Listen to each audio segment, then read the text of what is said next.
যেটা হচ্ছে চৈত্র মাসে প্রতি বছরই মাসব্যাপী অনুষ্ঠিত হয়ে থাকে।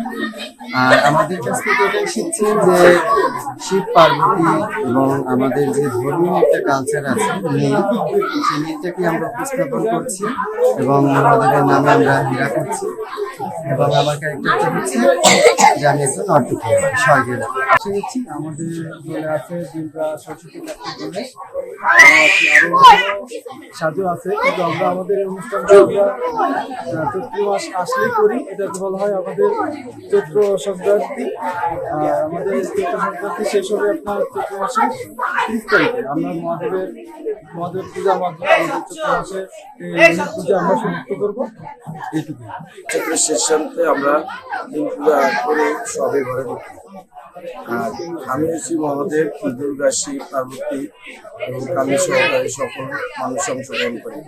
এটা হচ্ছে আমাদের নীল পূজা। আমাদের চৈত্র মাস আসলেই আমরা এই নীল পূজাটা করি। এটা আমাদের ভোলাটিলার একটা ঐতিহ্য।